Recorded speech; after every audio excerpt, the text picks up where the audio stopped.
एक बार एक छोटी सी बच्ची हाथ में मिट्टी का गुल्लक लिए हुए भागती हुई एक दवाई की दुकान पर गई।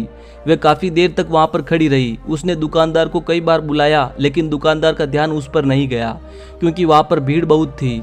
फिर उस बच्ची को गुस्सा आया और उसने अपनी मिट्टी का गुल्लक वहीं काउंटर पर जोर से रख दिया। इसके बाद दुकानदार और वहां पर खड़े सभी लोग उस बच्ची की तरफ देखने लगे। दुकानदार ने उस बच्ची से पूछा कि बेटे आपको क्या चाहिए? तो वह बड़े ही भोलेपन से बोली, मुझे एक चमत्कार चाहिए।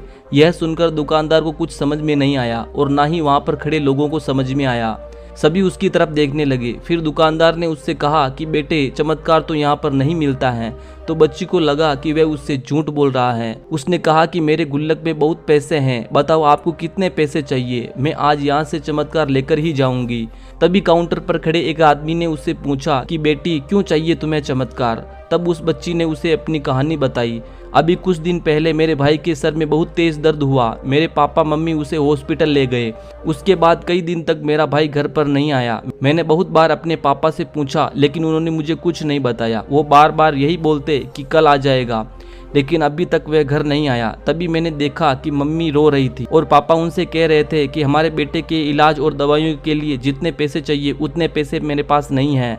अब उसको कोई चमत्कार ही बचा सकता है।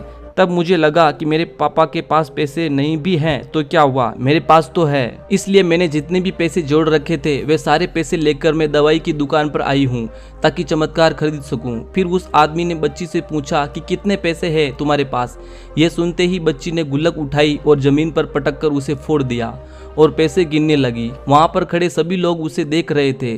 थोड़ी देर बाद उसने सारे पैसे इकट्ठे किए और बोली, मेरे पास पूरे 19 रुपए हैं। वो जो आदमी वहां पर खड़ा था वो थोड़ा सा मुस्कुराया और बोला, अरे तुम्हारे पास तो पूरे पैसे हैं, इतने का ही तो आता है चमत्कार।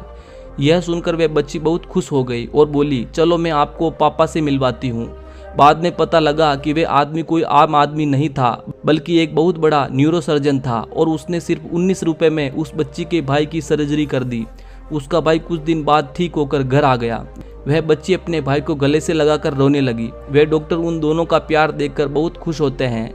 फिर कुछ दिन बाद वह बच्ची, उसका भाई, उसके पापा और मम्मी चारों एक साथ बैठे हुए थे और बात कर रहे थे। तभी उसकी मम्मी ने उसके पापा से पूछा कि अब तो बता दो ये चमत्कार आपने किया कैसे? तब उन्होंने अपनी बेटी की तरफ देखकर कहा, चमत्कार मैंने नहीं, इसने किया है। दोस्तों, एक बहुत ही बड़ा सबक है जो हम एक छोटी सी बच्ची से सीख सकते हैं। जिंदगी में कभी कभी ऐसा होता है कि हमको कोई रास्ता नज़र नहीं आ रहा होता है और हम लोग हिम्मत हार जाते हैं। तब हमारे अंदर एक बच्चा होता है जो कोशिश करने से कभी पीछे नहीं हटता। वह हार मानने को तैयार नहीं होता है क्योंकि उसको ना शब्द समझ में नहीं आता है।